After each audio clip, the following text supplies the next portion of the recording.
Right then, on this episode, we make a start on the new gearbox of the Campervan. So it has been leaking loads from storage, this one. So we've got 4 new seals. Got the little seal there, goes on the back. That'll probably be fun getting in the bronze bit. And obviously we've got the 2 output shaft seals. And we've got the input shaft seal as well. So this needs a quick clean up as well on that. But hopefully this is going to be fairly straightforward. Obviously, first job will be trying to get this off. Hopefully it will just come out with triple squares in it. Right, so they're actually Allen bolts on this one. So I've just been through, sprayed it with a bit WD-40 and just cleared out all the holes. Give the Allen key bit a good chance. Probably try it on the impact driver to see how they'll buzz out. Well, unfortunately 2 are rounded off, but that's probably the reason they just cut off the drive shaft off of this one. So we're just going to get the mole grips on it now, see if we can buzz them out. So I was even tapping in with a hammer, the Allen key bit, but just too stuck. Well, I set the grinder to it in the end, but at least these are now just screwing out. And I've got to clear out the grease in there next then. Yeah, I really should have cleaned this box up first, but anyway, we can give it a blow down afterwards.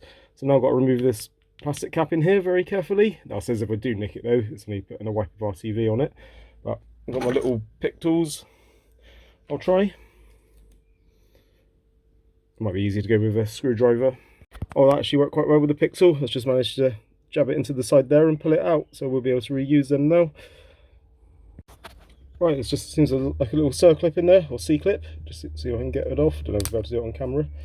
Just need to, I think I'm going to need 2 hands. Just push it like that and then get the pick in there or something to try and flick it out. I do it. Nope, can't do it on camera. Yeah, that was nice and easy doing it with the circlip pliers and clip. And so this should just pull up now.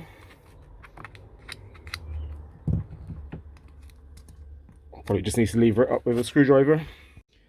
Yes, I just levered out nice and easily. So that's the offending article. I just need to go in now and clear up a lot of this mess. We'll also need to clean this up. Maybe even sand it back a little bit just to clean it right up. And then we'll be able to tap the new seal in there then. But let me get some of this gunk out of the way first. Well, these screws are a pain to get out. As you can see, I've snapped off a bit in there. That was just doing it by hand, not with the impact driver.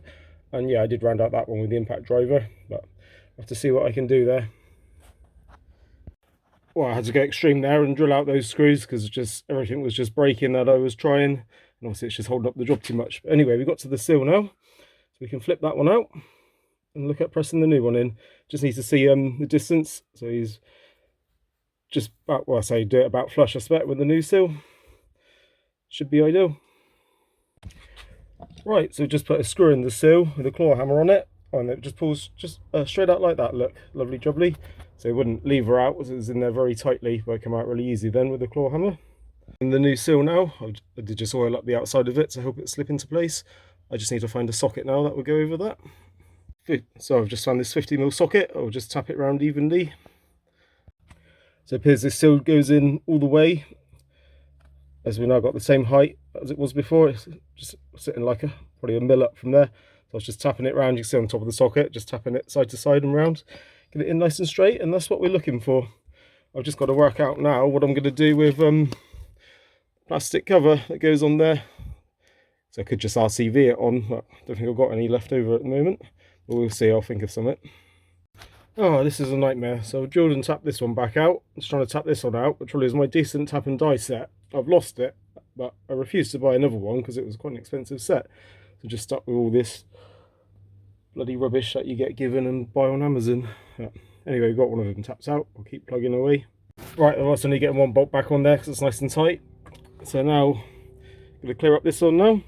Probably oil it and then get some sandpaper on it, or like fine grit sandpaper. Get a good old scrub up.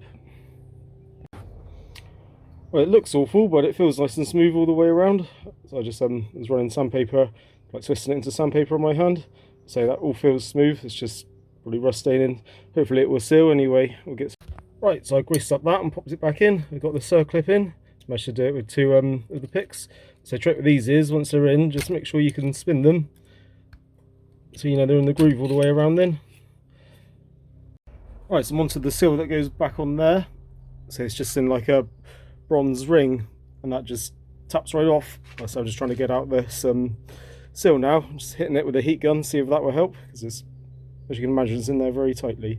Woohoo, managed to get it out. I just was had the heat gun in one hand and this one in the other hand, just in the vise. Obviously the vise isn't very tight, just holding pressure on it, and then it eventually popped out. I don't know where it ended up. Somewhere amongst all my rubbish, I expect. But yeah, we can get the new one in now. I'm thinking that we'll place a new one. That's very hot, so we'll place a new one upside down and just tap that onto it. Hopefully that'll work, and then we can put it back on the shaft then. Right, so I managed to tap on the use the extension socket to tap in the end of that. Seems to have gone in fairly well, but hopefully it'll work. Now on here now, we're going to do the same as we've done on the output flange. Just go over it with some very mild sandpaper. Try and get it smooth, because obviously the seal is going to be constantly running up and down this, and I will grease all this up as well, so hopefully it'll make the seal last more than 5 minutes. Cleaned up fairly well, still a bit rougher than I'd like, but I think that's either casting in there or it might be where the metal bit fits on, who knows. But anyway, I'm going to grease it all up now with getting the new seal on, and hopefully that'll be good and leak free. There you go, that taps on nice and easily. It just taps it on with another extension socket. Just tap tap tap, and then you know when it's at home because it stops. So far this is fairly easy, apart from those 2 screws that are on there. Anyway, we can do the input shaft one now. It doesn't look like it's ever leaks a drop in there. I wonder whether I should just leave it well alone maybe. Release bearing feels really good. It looks rough, but it feels really good. Always a tricky one to know what to do, isn't it? Right, just onto this side now then. I think this was the biggest culprit of the leak, going by all that oil mess. So before I strip all this down, I'm just going to see if I can get these screws out first, or whether I will just have to drill them out. Well, that's handy. They just pop right out of this side. Obviously that oil's done some good. But at least the other side though, I did get a bolt back in it. But no, that's made me really relieved and pleased now. Just shame it wasn't like that both sides. Well, the output shaft's looking really good on this side. I might just give it a bit of a clear up. So now then we can get this off. And there's our seal then that's leaking, but I think it's definitely safe to say it's this one that's been leaking lots. Still don't know whether to do the one in the front or not, as it doesn't look like it's been leaking. I'll probably leave it alone. Just do the 2 that were definitely leaking, and the other output flange. So there we go then. So we're just going to drill a hole again, pull it out with a claw hammer. There we go then, screws in there. So just get the claw hammer, and just a quick pull like that, it should be out. There we go. Even managed to film it, look. Well, it's the same as before. I've oiled up the outside of the seal. We've got a 50mm socket there to tap it down with a hammer. Right, lovely jubbly. Just got to clear up all this rubbish now, and I can get that back on, and the flange cleaned up and back on. Well, apart from clearing it up, that's the gearbox ready to go into the camper van then. Hopefully I'll do that next week, or it won't be the week after Easter because I'm away that week, but so we need this done because we're doing Run to the Sun, which is coming around very quickly. Right, I'm going to cheat a little bit here by tipping the gearbox up so I can just tip the oil straight into it, but I think it holds around 2.5 litres. So we'll put that in and we'll go from there. It's pretty close, but we need to put a drop more in, so it's 2.5 litres, so it probably takes nearly 3 litres then. Well, that's topped up then, lovely jubbly. I can get the filler plug back in that now and keep the gearbox upright, then it can go back up to go in the camper van now then. And we're fingers crossed this is going to be a good gearbox.